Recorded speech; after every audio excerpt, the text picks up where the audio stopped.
Hey guys, it's Latrell, and today, dear God help me, I'm never doing that again. When I said I was making my comeback with cheaper phone videos, obviously I wasn't playing, like this is serious. But I've been using this phone for over 24 hours, I know he's clickbaiting us. I'm probably like 4 hours over 24 hours, so it's not that bad. But I'm gonna go ahead and tell you my experience with it so far. Alright, so I do want to say again real quick that Google did send me this 3AXL, but that's not gonna change how I feel about it. If you guys know me, that's just not how it works. Like, just because a company sent me something for free, and it's a big company like Google, don't mean nothing. So alright, now that I said that and we all good now, let's get into the phone. Google did a good job with this phone. We'll see if it end up lagging. Like I saw in MKBHD's tweet that his Pixel 3 started lagging already, but hopefully it don't with this. And that Pixel 3 got Snapdragon 855 with 4 gigs of RAM.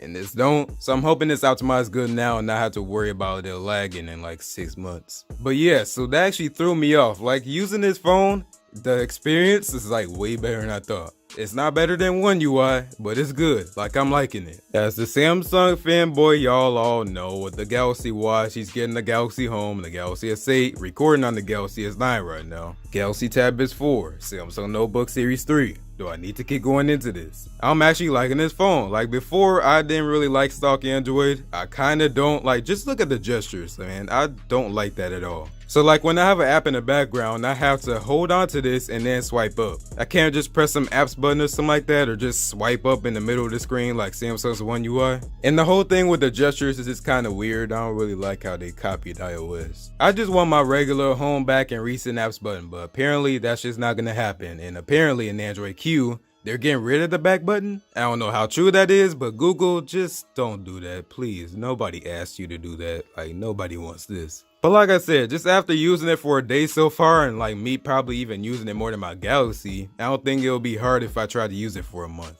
And apparently you guys do want me to use it for a month, so after I do the Apple Ecosystem Challenge for a week, then I'll do this. I already have the HomePod here that you'll see in the box line soon, but after that Ecosystem Challenge, then I'll do this. But I'll still use my Galaxy Tab and my Galaxy Watch and all my other Samsung stuff. But here's the thing, I'm so in the Samsung ecosystem now. I'm using Samsung Cloud, Samsung Gallery, all those services, so I don't know how I'm gonna get it over here. So I guess, wish me luck. But one of the things I want to talk about here is the speed. Like, I had no problems with that so far. So far, the whole thing's just been snappy. I ain't have one hiccup yet, no stutters, no nothing. Everything's just been smooth. So Google, keep that up, because I really want to keep it that way. Next is the speakers on this thing. So I'm gonna be honest with you, like, they blew me away with the speakers. Like, I didn't expect it to be so good on here. The speakers definitely fire on here. So in my unboxing, I thought they actually had 2 speakers, but it's just actually the right speaker, kind of like the iPhone. And I guess the left, in quotations, speaker, it's just a microphone. But they do have a speaker at the top too, so you do get stereo sound. But just go ahead and listen to this right now. Yo, what's good, y'all? It's Latrell, and I guess you probably can't really hear that good in the camera,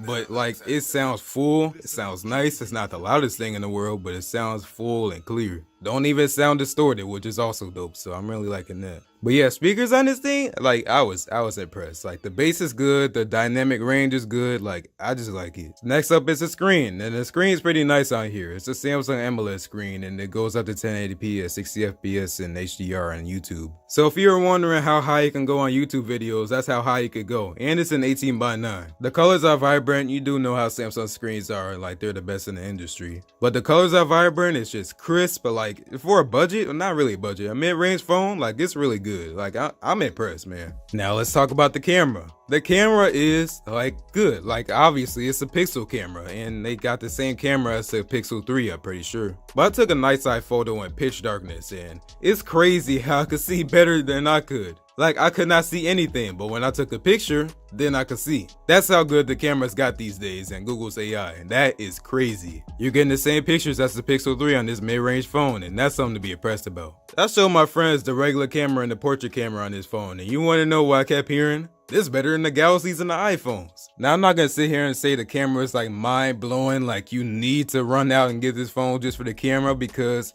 maybe it's just me, but I'm not like really easily impressed. But the camera is nice on here if you're trying to save some money.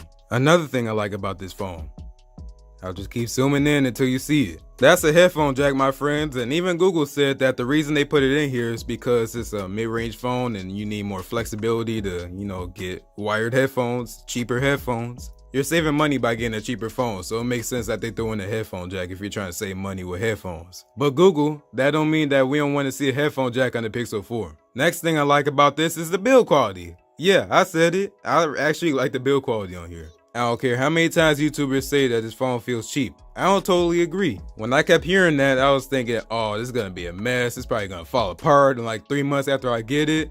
No, it's probably not. I don't think it will. Yeah, I understand that there's phones out there with glass and metal and premium build quality, but it's not that bad on here. You're not gonna be disappointed by this plastic. Like, it's not the end of the world. They put that money into the camera, the screen, the speakers, the specs kinda, and I don't got a problem with the build quality. I mean, yeah, it's not gonna feel like that you're holding $1,000 phone, but I don't need it to feel like I'm holding $1,000 phone. One more thing that I forgot to add, my bad for just popping in like this, but this phone actually do got NFC. Why am I saying that? Because I heard a YouTuber say that this don't got NFC, but that ain't even true. Because it says hold near terminal to pay, and I already paid with this phone at CVS, so it does work.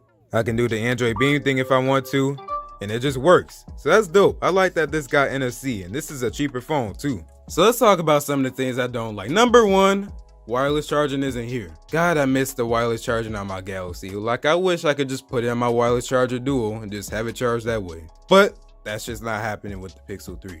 Next up is some of the things about the software. Google, you could have put in some kind of face recognition. Like, come on now. Like, even though it's not the most secure thing in the world, I don't really care. And I would want my face unlocked, especially being spoiled with the Galaxy S8 and the S9 and the iPhone X and my Galaxy S10, so on. Like, I really wish that there was face unlock on here. I'm not saying additional hardware, just use the camera. And then let's talk about these iPhone clone gestures here. And just how Google just complicated it even more than the iOS gestures. So to get to your apps, you go ahead and swipe up, you hold on to it, and then you get to your apps. If you want to go to your recent apps, you just swipe up and then go that way. I kind of got used to this, but at the same time, I don't want to go ahead and do that or go ahead and swipe up, then swipe up again. Like, I don't like that. I wish it was just a thing like, let me show you on my Galaxy. Recent apps button, home button, back button. I don't think that's so hard. Last thing, but this isn't new, no SD card slot. So check this out, let's look in here real quick.